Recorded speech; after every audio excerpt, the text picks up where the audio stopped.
En plein cœur des Alpes, au-dessus de la Savoie. À quelques kilomètres du Mont Blanc, se niche la très chic station de ski de Courchevel. La station phare des Trois-Vallées, le plus grand domaine skiable du monde, avec près de 600 km de pistes. Courchevel est la seule station d'Europe à posséder un aéroport international avec une piste déneigée toute l'année. Donc je prépare l'appareil pour arriver sur Courchevel, puis je vais installer l'appareil dans la finale. Seuls les pilotes ayant reçu une formation spécifique peuvent se poser sur cette piste, située à plus de 2000 mètres d'altitude. C'est très passionnant de pouvoir poser les appareils sur des pistes courtes. Vue d'avion, une piste qui a la taille d'un ticket de métro. Seulement 500 mètres de long, une pente à 19%. Bon, on va attaquer. Forcément, ce n'est pas sans danger. En novembre dernier, un accident a coûté la vie à 2 personnes.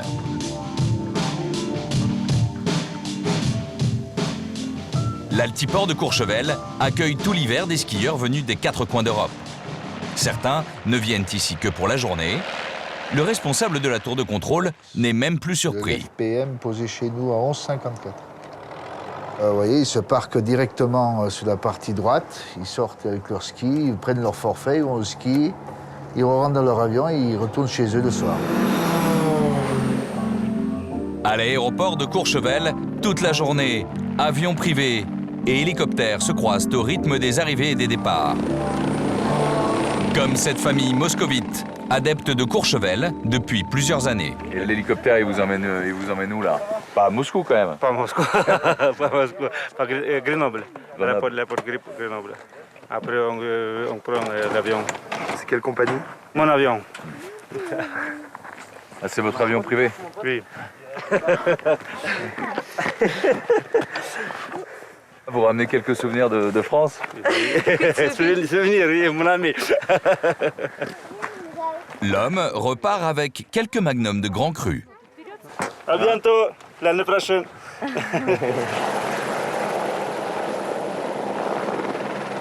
À 100 km de là, à Risoul, dans les Alpes du Sud, les touristes, eux aussi, viennent de toute l'Europe.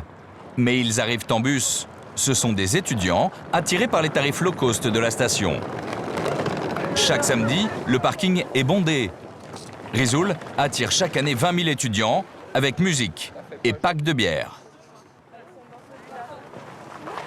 On peut voir toute la logistique qu'il y a derrière. Il y a une grosse sono, il y a un petit peu de liquide. Ils viennent à Risoul pour s'éclater sur les pistes, mais pas seulement. Les sports d'hiver, c'est le joyau du tourisme français. Chaque année, 10 millions de touristes passent leurs vacances dans nos montagnes. En tout, 8000 km de pistes réparties sur 357 stations de ski. D'une station à l'autre, les vacances aux sports d'hiver n'ont pas grand-chose à voir entre elles. À Courchevel, là très chic, on peut tout trouver, tout acheter. Même les œuvres des plus grands artistes. C'est ça le charme de Courchevel, hein. C'est de pouvoir effectivement, après une journée de ski, venir se balader, flâner, regarder des très belles choses. Nous irons à la rencontre de Julia, une jeune Russe venue passer ses vacances dans un des nombreux palaces de la station, pour profiter de ses pistes et de ses nuits sélectes. À Risoul, nous suivrons un groupe d'étudiants venus décompresser après leurs examens. Entre galères d'installation, on va au truc où il y a les bagages. Cherchez vos bagages, ensuite vous allez devant la résidence. C'est bon, j'aime. Et fêtes endiablées. Aux grandes dames du gendarme d'Ourlan, qui va passer sa semaine à tenter de faire régner l'ordre dans la station. Bien souvent, ils sont nos limites, quoi. Ils arrivent à nous faire des trucs, des nouveaux trucs chaque jour. À Courchevel, la nuit aussi a sa face cachée, avec ses prostituées, attirées par la richesse de la clientèle. Maintenant, je viens avec toi. C'est 500 €. Mais il y a beaucoup d'escort girls à Courchevel. Oui, il y en a beaucoup. Courchevel, Risoul, de façon très différente de vivre les sports d'hiver. À Risoul, les vacances au ski, ce n'est peut-être pas du 5 étoiles, mais la petite station des Alpes du Sud a un gros atout. C'est l'une des moins chères de France. Elle attire des étudiants de toute l'Europe. Ceux-là viennent de Belgique. Ils sont 150 élèves en communication et ils arrivent enfin après 15 heures de route. Super fatigué. On a la fatigue d'un mois de blocus dans les pattes, plus tout le trajet de bus. Et là, ça va pas s'améliorer, je crois. Donc bonjour à tous, bienvenue à Risoul. C'est un tour opérateur spécialisé dans les voyages étudiants, les winter break, qui s'occupe de tout. Rendez-vous à 5h au niveau du hall A de la résidence Les Mélèzes. Tariq, il est où? Il est là. Enchanté, Sébastien. Tariq, 25 ans, est responsable du BDE de son école, le bureau des étudiants.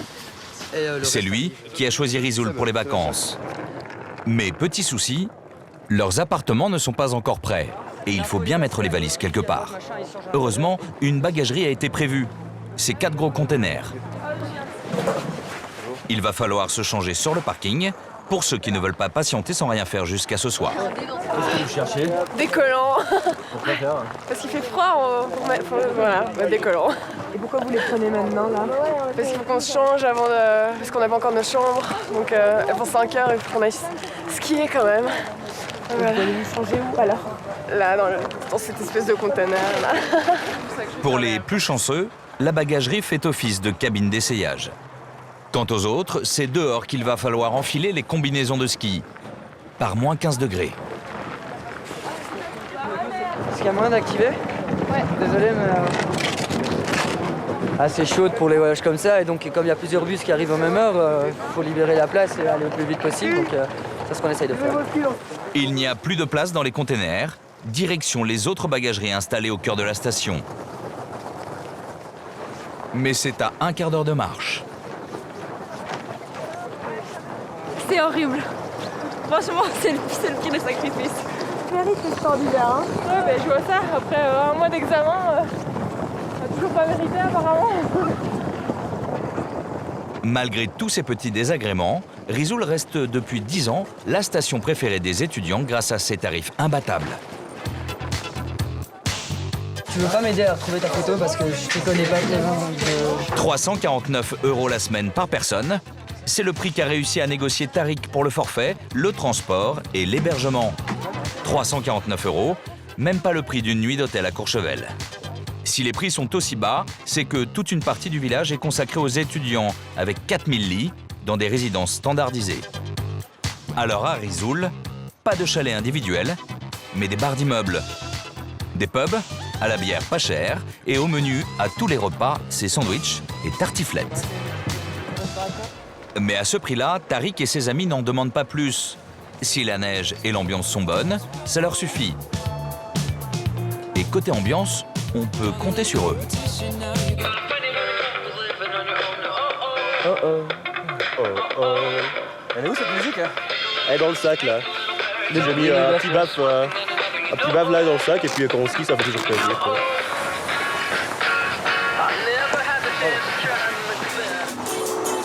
Tariq a plutôt assuré en choisissant Risoul et ses 180 km de pistes bordées de mélèzes.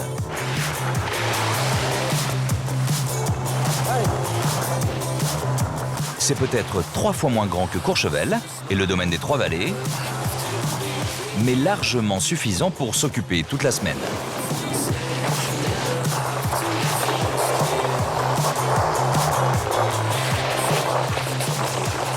Oh Yann!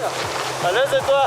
Ah ouais? Bah je profite à mort, ça fait trop du bien. Il fait beau, la neige est bonne, les sensations aussi, sauf celle-là. Mais pas le temps de s'éterniser sur les pistes. Tariq et son copain ont une mission de la plus haute importance. Dénicher l'endroit qui leur fera la bière la moins chère.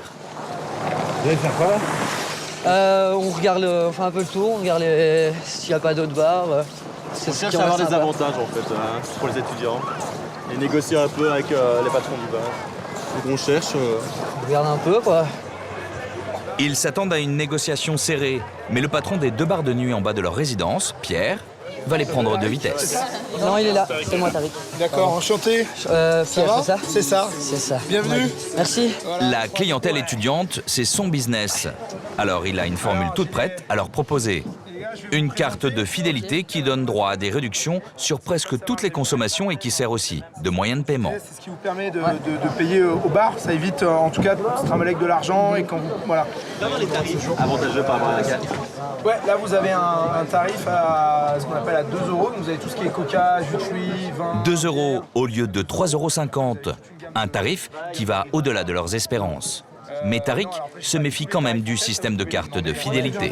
C'est super commercial, dans le sens où tout le monde sait que quand t'as pas le liquide en poche, c'est toujours plus simple de payer qu'une carte. C'est comme en boîte, quand on paye ta carte de banque, c'est toujours plus facile parce que tu vois pas l'argent sortir. Donc, Ça c'est pas mal aussi.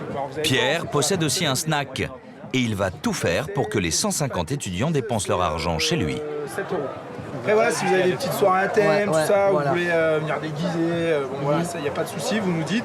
C'est vous qui avez... Il va même essayer de récupérer la soirée qui devait se dérouler dans un restaurant concurrent. On a un souper savoyard, à mon avis, Seb m'avait dit au Chéri, je crois, un truc comme ça. Enfin, juste en bas là. Vous pouvez le faire chez nous hein, si vous voulez. Je t'avoue nous, on fait vraiment tout, hein, c'est vraiment le... C'est-à-dire que, évidemment, ça reste bar festif pour le soir, et on fait vraiment toute une partie restauration. On fait les dîners savoyards, on fait les barbecues, on fait les petits déjeuners. Si on a d'autres idées... Affaire conclue. Tariq repart avec tout un lot de cartes de fidélité pour ses camarades. Même si les étudiants n'ont pas de gros budget, ils ont un intérêt indéniable. Ils sont nombreux. Économiquement parlant, je parle de volume, donc forcément on fait du volume avec effectivement des prix plus bas, mais au final on s'y retrouve. C'est les choix économiques, effectivement. Tariq et ses amis viennent de trouver leur quartier général pour la semaine. Les 150 étudiants vont maintenant pouvoir récupérer leurs appartements. Problème, ils ne sont pas très disciplinés. Entre ceux qui sont au bar et ceux qui sont encore sur les pistes, Tariq a bien du mal à regrouper tout ce petit monde. Je peux pas faire une annonce générale, Yoann, tout le monde est dispersé. Je comprends pas comment ça se fait que tout le monde est dispersé. Faut qu'on va au truc où il y a les bagages. Cherchez vos bagages, ensuite vous allez devant la résidence. C'est bon, j'ai parti, j'ai des doucement. Tariq doit donc répéter 150 fois les mêmes consignes. Il est débordé. Je veux aider tout le monde, moi. 8 heures que cette jeune fille attend pour s'installer au chaud. Tous les étudiants arrivent en même temps. Dans le hall de l'immeuble, c'est la cohue pour prendre ses clés. C'est bon, c'est bon, c'est bon. Merci. L'ascenseur est pris d'assaut. 5 étages à monter à pied. Voilà. Pendant une semaine, elle va partager son appartement avec 6 copines. On a vu 2 personnes qui vont devoir dormir en bas. Il y a un lit là. Ça c'est chiant parce que il y en a qui veulent aller dormir plus tard. Toutes les chambres sont identiques, petites et spartiates. Un lit superposé dans une chambre assez petite. Mais au moins dans celle-ci il y a une fenêtre, là il n'y en a pas. Et mieux vaut bien choisir avec qui on va passer ses vacances. C'est un peu dur quand on vit à 6 une semaine d'être dans un endroit si étroit parce que l'année passée, je me souviens, on s'était engueulés. Et du coup, on se voyait tout le temps. Et même quand il y en a une qui était dans une pièce ou quoi, la majorité du temps, on se croisait. Et si bien qu'à la fin, c'était insupportable, quoi. Mais d'un autre côté, pour le prix qu'on paye, je pense que c'est pas mal. À l'extérieur se déroule un drôle de manège. Le tour opérateur propose des food packs, des cartons de nourriture. Pour 49 €, il y a de quoi tenir une semaine au ski pour une personne. Tariq doit en récupérer quelques-uns. Je demande un peu d'aide, prenez de l'eau dessus. La formule marche bien auprès des jeunes. Ce jour-là, plusieurs centaines de food packs seront distribués. Ben oui. Ouais, donc pas un peu de personnes. Du fromage pour les tartines. Charcuterie pour le dîner, j'imagine. Des pommes, des fruits. C'est nettement moins cher que de tout acheter à la supérette de la station. Taboulé, des légumes. Et ici, c'est tout ce qui est lait, tout ce qui est féculent, matière première. Oh, trop bien, les gâteaux. Oh, du Nutella. Des petits pains. Oh, mon Dieu. Ouais, il y a du Nutella. Tariq, lui, n'en a pas encore terminé. Il est convoqué pour une réunion au sommet au bar en bas de l'immeuble. Ce soir, c'est la gendarmerie qui invite. Et Tariq n'est pas tout seul. Il y a aussi les responsables des 28 groupes étudiants présents cette semaine à Risoul. Les propriétaires des bars, des boîtes de nuit et des résidences. Chaque année, le maréchal des logis-chefs Dourlan quitte la vallée pour passer l'hiver à Risoul et surveiller la station. Cette réunion, c'est son idée parce qu'il sait très bien à qui il a affaire. Voilà, bonsoir à tous, merci d'être venus.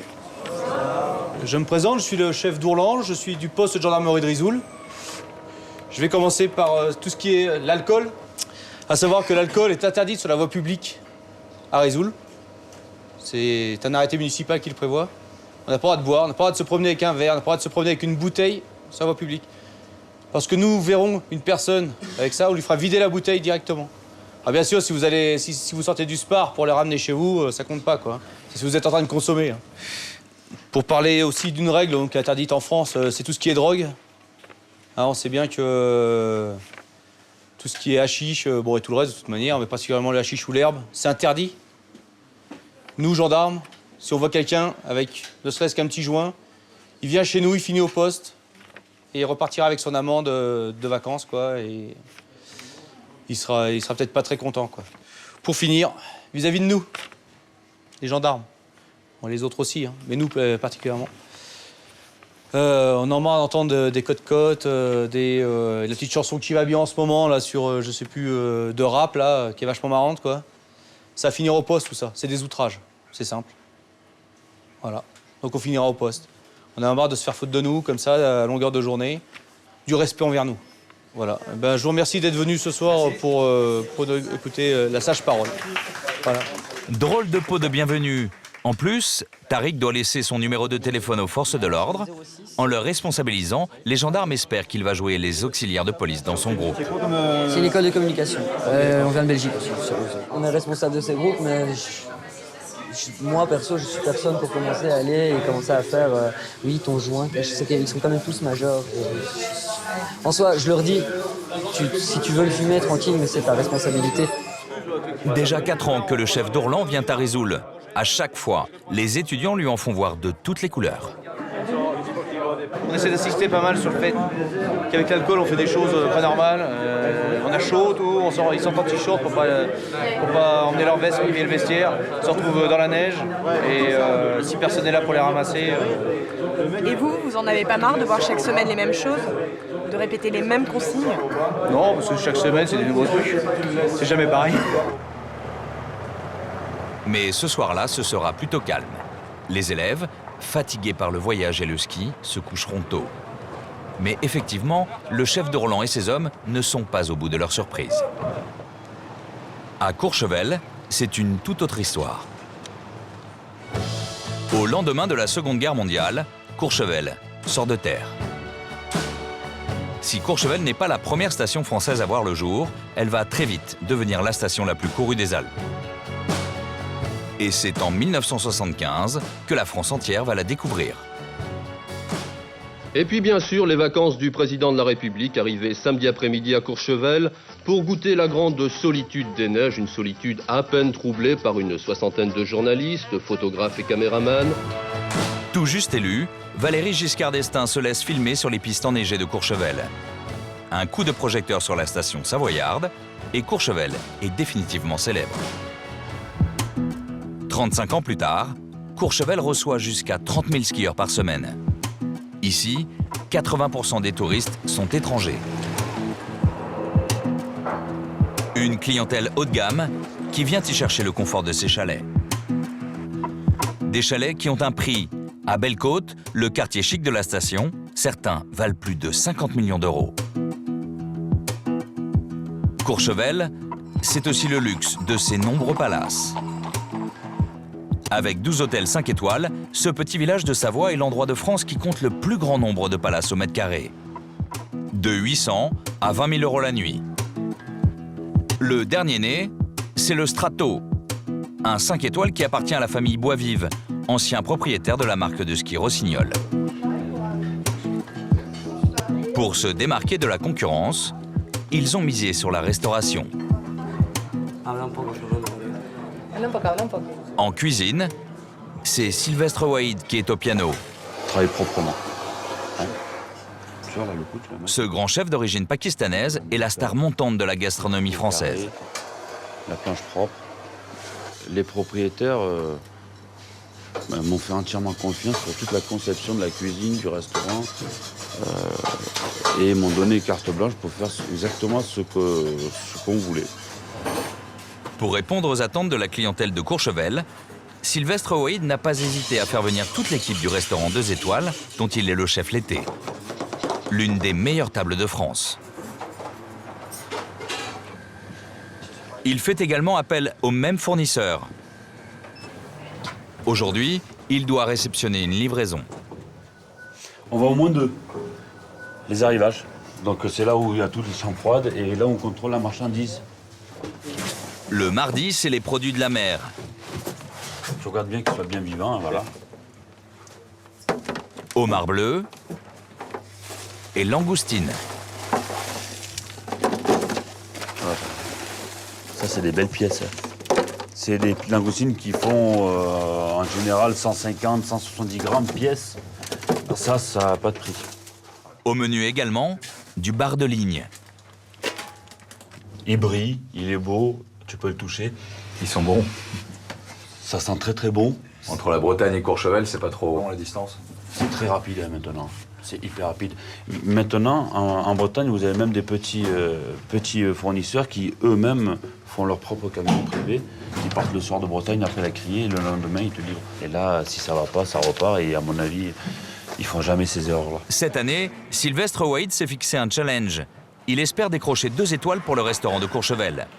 Pour le ski, en revanche, il sait qu'il va devoir attendre encore un peu. Bon, il va falloir être gentil. Hein. Oui, là, je peux descendre, ça va. Les deux, ouais. Là, comme ça, on fait. Hein. Je descends pas directement, pas encore. Avant de venir travailler à Courchevel, Sylvestre Waïd n'avait jamais mis les pieds à la montagne. Aujourd'hui, ce n'est que son 3e cours de ski.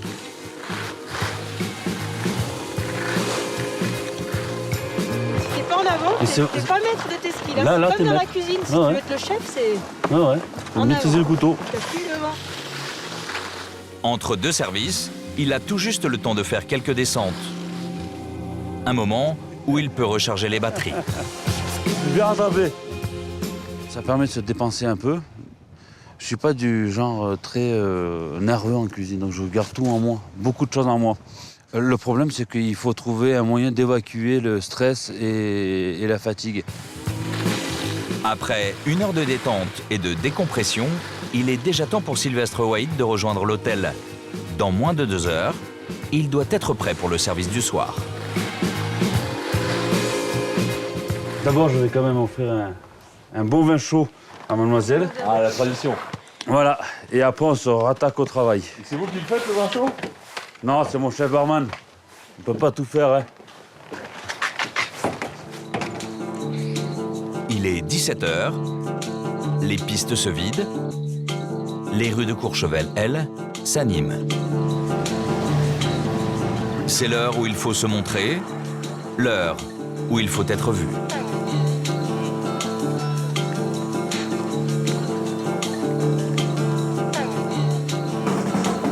Alors que la nuit tombe, le luxe partout s'affiche. Fourrure, montres, parures de diamants, mais pas seulement. L'après-ski ici ne ressemble à aucun autre. Les galeries d'art ont également leur place.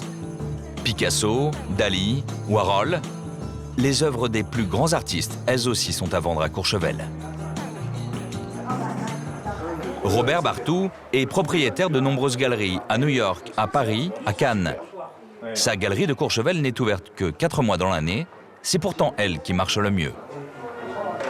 Nous avons justement cette clientèle très élitiste qui a une grosse activité professionnelle généralement, qui a assez peu de temps dans leur quotidien pour aller faire des galeries d'art et qui profite de ce séjour à Courchevel où on est un peu en vase clos, quand on est en vacances à Courchevel, on ne prend pas la voiture, on ne bouge pas.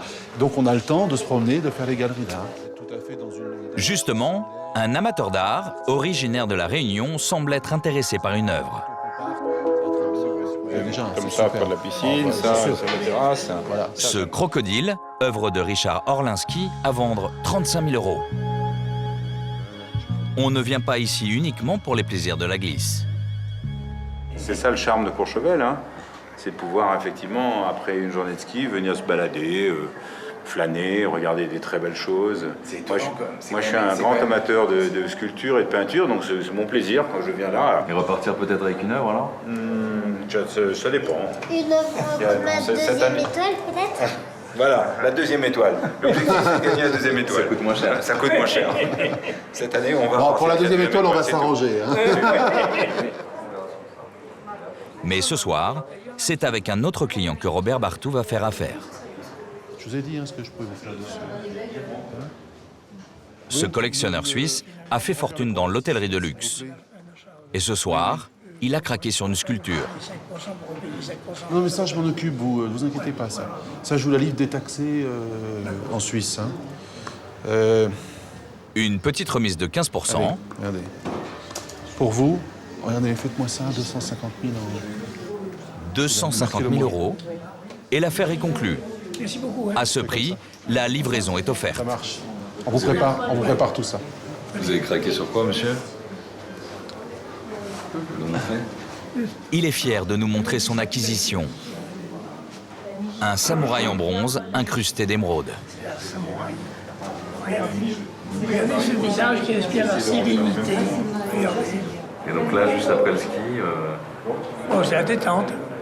Et un plaisir. Détente quelquefois onéreuse, mais vous savez, comme avait dit un philosophe penseur, je ne sais pas si c'est Kant ou Hegel, il avait dit quand on aime, on ne compte pas.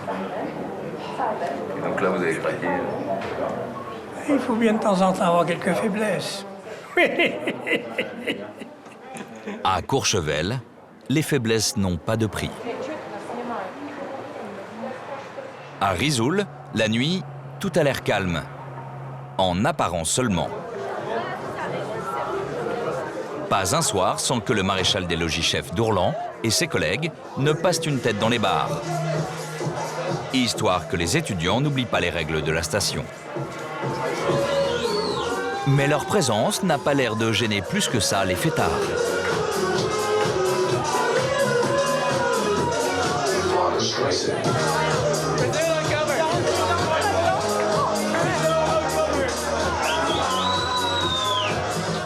Eh les gars, on garde son t-shirt. Sur la piste, il y en a qui sortent du lot. Ce sont les étudiants en médecine. Vous faites la fête comme à Paris ou c'est différent? C'est un peu différent, là, mais tout fait, c'est mieux.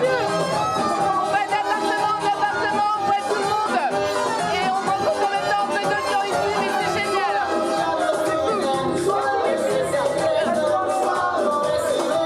Les problèmes commencent dehors. Des jeunes visiblement ivres et à moitié nus alors qu'il fait moins 20 degrés. Et plutôt du genre bruyant. Ils ont tous un ruban rouge et bleu. Les filles de la fac me font casser les oreilles. C'est celui de leur sucer la... C'est la sortie, voilà, les bars ferment. Donc ils rentrent tous dans leurs appartements. C'est la période la plus bruyante de la soirée. Les gendarmes tentent de calmer le jeu. Marie-France, s'il vous plaît, bonsoir. Ils sont juste à 1 mètre de vous, c'est pas comme de crier, il y a des gens qui sont... C'est ce que j'essaie de lui dire, je viens garder, d'accord? 2 h du matin, les bars ferment. Mais la soirée est loin d'être finie. Les jeunes ont pour habitude de prolonger la fête jusque dans leurs appartements. Les gendarmes le savent, alors chaque soir, le chef de Roland fait aussi son petit tour dans les immeubles. La résidence possède son propre service de sécurité, mais 8 gardiens pour surveiller 1500 étudiants, l'exercice se révèle très compliqué. C'est bordel général. C'est bordel général. Ce soir, c'est plutôt calme, mais d'habitude, c'est quand même assez énervé. Quoi, j'ai le droit, tiens, c'est le bordel. Ouais, ils sont bien souvent, ils sont nos limites, quoi. Ils arrivent à nous faire des trucs, des nouveaux trucs chaque jour. Hier, à 21h05, oui, on a... Les gardiens notent chaque soir tous les incidents. Et quand ça va trop loin, ils font appel aux gendarmes. Appel à la gendarmerie, signalant des personnes qui cassent des voitures devant le bâtiment Antares. 3 hommes en état d'ébriété sur le parking, ainsi de suite. Donc ça, et puis on continue après. Le locataire chante sur le balcon. De la mousse à raser au niveau 6. Grosse fête générale dans le couloir. Plusieurs flaques de vomi dans la cage d'escalier. Et ainsi de suite jusque Jusque 4h45, donc on n'a pas arrêté jusque 4h45 où ils nous ont cassé toutes les BAES et les globes lumineux en sortant des bars. Tout ça en une soirée. Voilà. Seulement. Et c'est une main courante à peu près normale. Ce ne sont pas les voisins qui risquent de se plaindre. Tous les étages ont été réservés par des étudiants. Ils le savent et ils adorent faire tourner en bourrique les gendarmes. Bonsoir. À bord, roule par terre, dans tous les caniveaux. S'il vous plaît, taisez-vous. Non, mais il y a une caméra. Et puis, ça vous autorise à crier. Ah, bah, je pensais que c'était juste un L'ascenseur ne fonctionne jamais après minuit, afin d'éviter tout acte de vandalisme. C'est à pied qu'il va falloir monter les étages. Au 5e, les gendarmes surprennent le début d'une soirée dans les couloirs. Des étudiants en médecine déjà bien éméchés. Rizoul, c'est la nuit. C'est la nuit. Pierre, viens. La responsable du groupe, la jeune femme en blouse blanche, ne veut pas de problème avec les forces de l'ordre. Allez, salut, à tout à l'heure, ok? Tout le monde est sommé de rentrer dans ses appartements sans faire de vagues. C'est la musique. Vous pensez qu'ils vont rester sages comme ça? Bien sûr. Ouais. Je les connais. Ah ouais. Vouloir mettre au lit des jeunes qui n'ont pas envie de dormir, autant dire mission impossible. Ouais, j'arrive. Je suis là.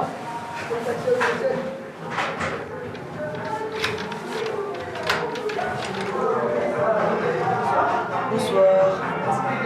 Ah, les gars, baissez la musique un tout petit peu. Et la voix. Excusez-moi. Pourquoi il se passe quoi?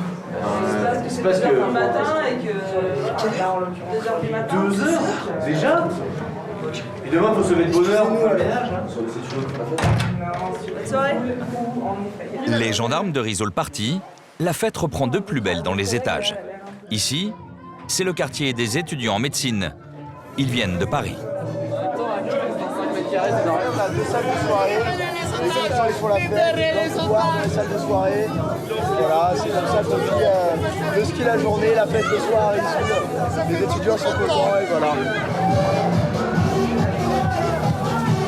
Ils n'ont pas hésité à vider 2 appartements pour les transformer en boîte de nuit.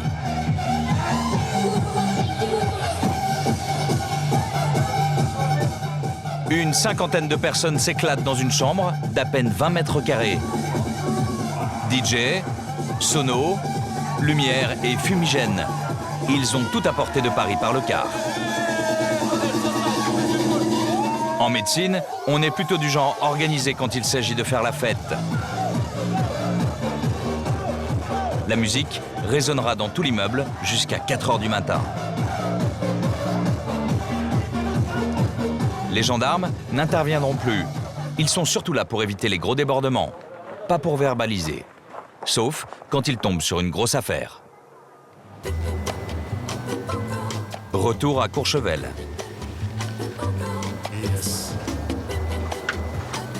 Il est 11h30. Rémi commence sa journée de travail.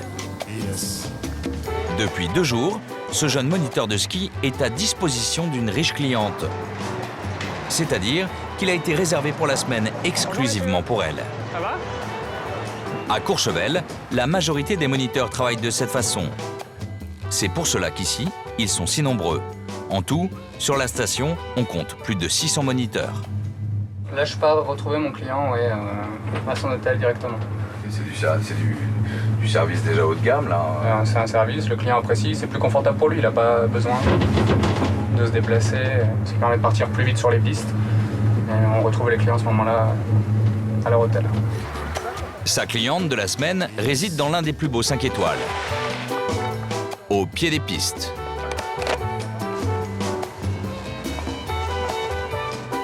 Ici, chaque suite est un chalet, avec son ski room indépendant. Donc c'est la partie chalet, la partie ski room. Il y a un code pour rentrer, c'est ça? Oui. Rémi peut ainsi sortir les skis de sa cliente et aller les mettre sur la piste. Prêt à partir. Un vrai assistant personnel, même si Rémi s'en défend. On est professeur à Courchevel, ça fait partie aussi de votre rôle, ça? Notre rôle, c'est pas... Oui, non, c'est pas obligatoire. Disons que quand je vais skier avec ma femme, je lui sors ses skis, je prépare ses skis, c'est la galanterie à la française, donc là, c'est pareil. Galanterie peut-être. Toujours est-il que si son client avait été un homme, il aurait dû faire exactement la même chose. Cela fait partie de la prestation. Tout est prêt. Ne reste plus qu'à attendre l'arrivée de la cliente. Et parfois, cela peut durer de longues minutes.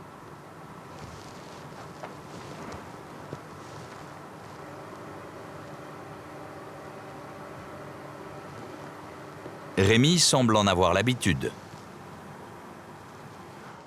Notre travail, c'est d'être là et d'arriver à l'heure. Donc après, on attend.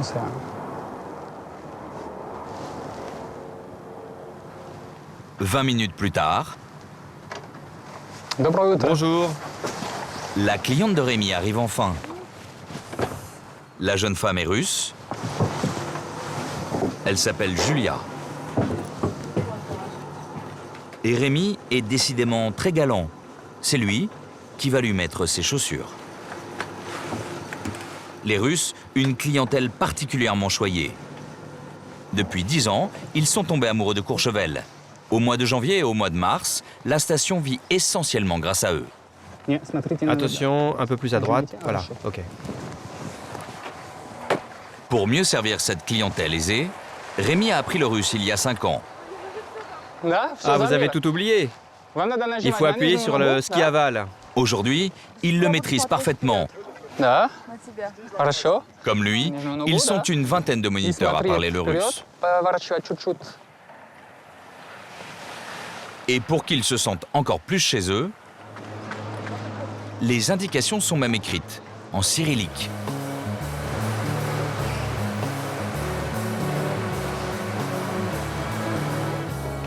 Dans les œufs, Julia tombe sur une de ses amies. Elle aussi est avec son moniteur particulier. Si elles viennent de Russie jusqu'ici, ce n'est pas que pour skier. Vous venez de Moscou, pourquoi avoir choisi Courchevel? Moi, je viens ici pour me reposer, mais aussi pour faire la fête, aller en discothèque. Les restaurants sont très bons. Et accessoirement, le ski est super ici.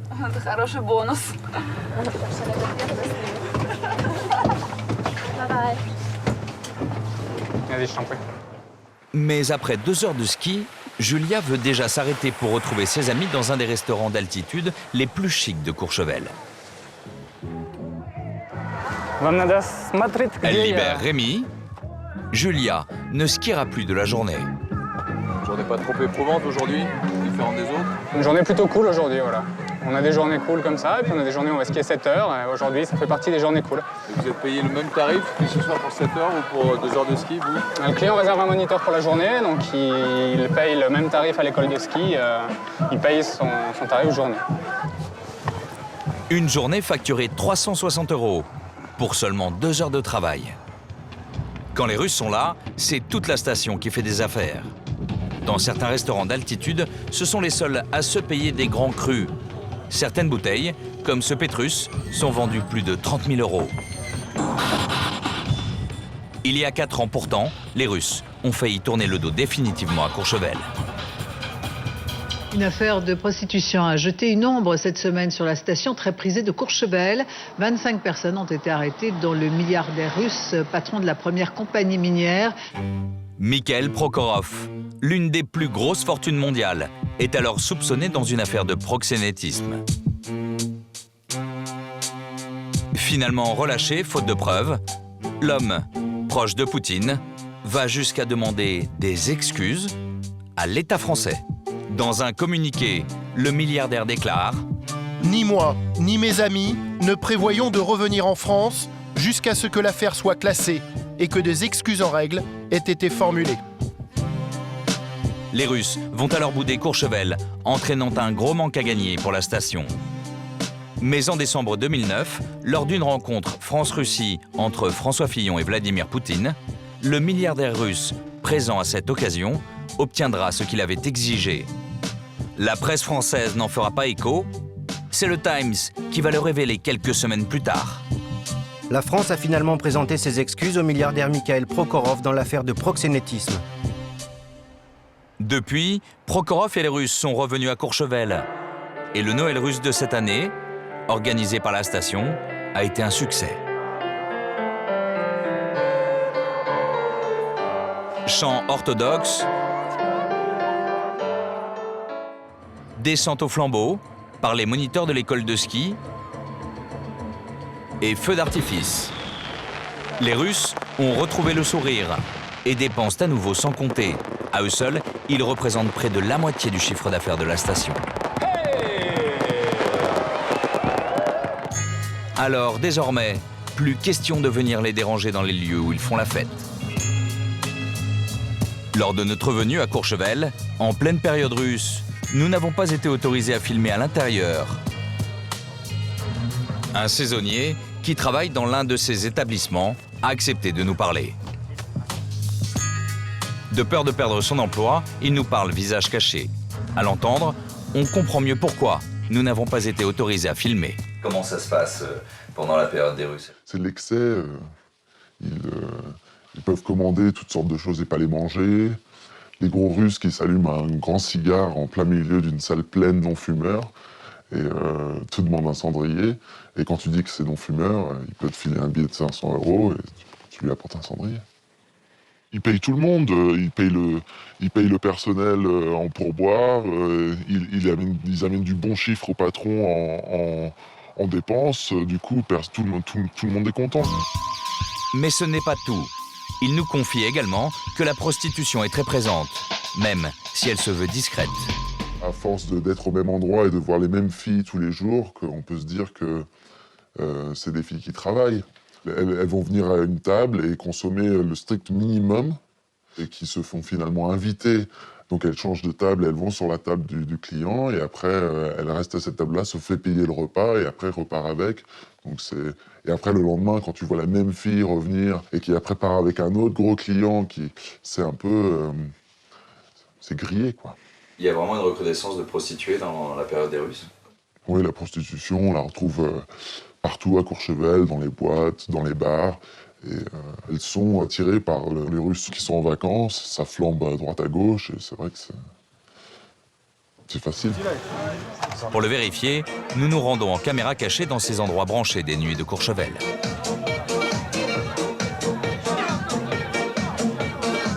À peine le temps de faire le tour, que nous sommes abordés. Vous allez où? Pardon? Qu'est-ce que vous voulez? Moi, je suis là, je fais un tour. Maintenant, je viens avec toi. C'est 500 €. Vous êtes vraiment direct? Oui, allez, on y va. Nous décidons de nous rendre dans une autre boîte de nuit. Juste avant d'y arriver, nous sommes de nouveau accostés, cette fois en pleine rue. Bonsoir. Bonsoir. Comment ça va? Bien. Quel est votre nom? Moi, c'est Roxana. Je viens de Moscou. De Moscou? Oui. Peut-être que vous voulez un peu de compagnie dans ma chambre? Des massages, du sexe, beaucoup de plaisir.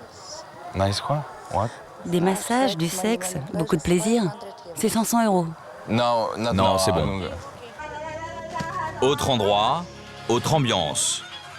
Mais ici, le prix est plus élevé.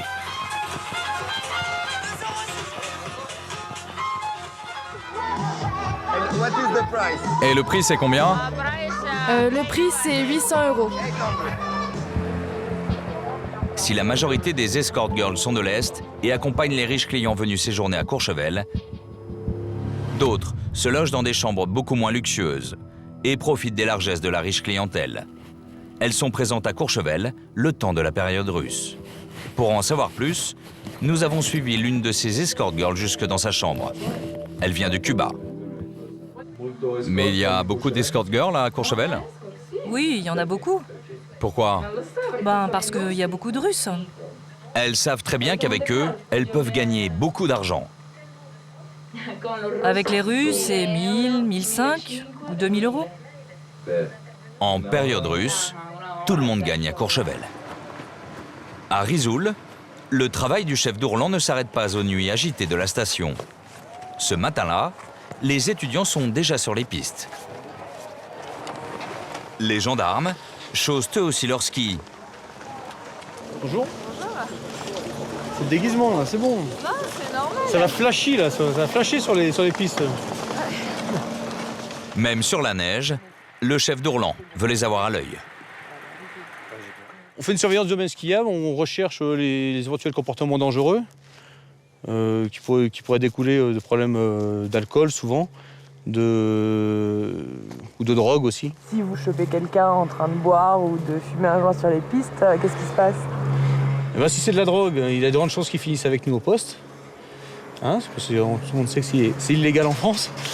Après, l'alcool, ça va dépendre de l'état de la personne. Hein, on pourrait même demander au pisteur éventuellement de venir nous le descendre si on trouve qu'il est trop saoul pour descendre tout seul. Et, déjà pour lui, pour le protéger lui, puis pour protéger les autres usagers des pistes. Un peu de maintien de l'ordre sur les pistes, voilà qui n'est pas pour déplaire au chef d'Ourlan. Ce n'est pas le cas dans toutes les stations de sport d'hiver, mais les gendarmes de Risoul sont de très bons skieurs.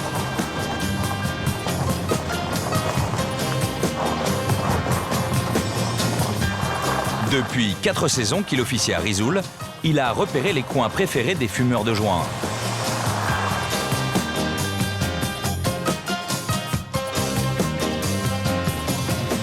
Au détour d'une piste, derrière un arbre, bonjour, un petit groupe isolé attire son attention. Une petite pause. Ok.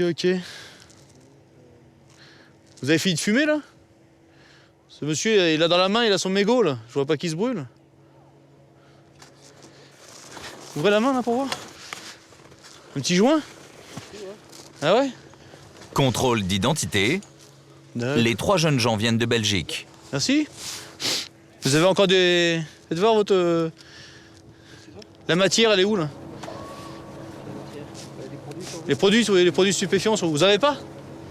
Donc si on vous fouille, on trouve rien? Vous êtes sûr? Donc vous avez fait juste un joint, vous êtes venu juste avec un joint de chez vous? J'ai encore 2 joints, je crois. Ouais, ben voilà, on va déjà les prendre. C'est leur première vacances à Risoul. Ils vont s'en souvenir.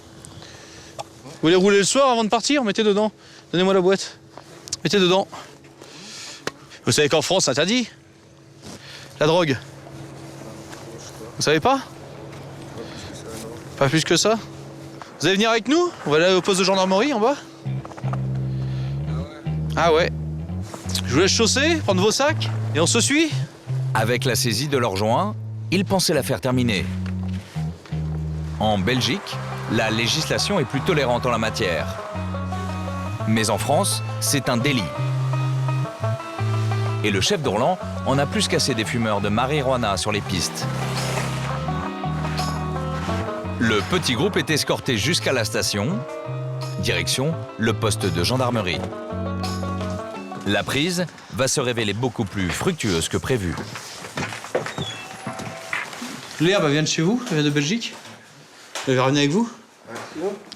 L'herbe, la bœuf, elle vient de Belgique? Ouais.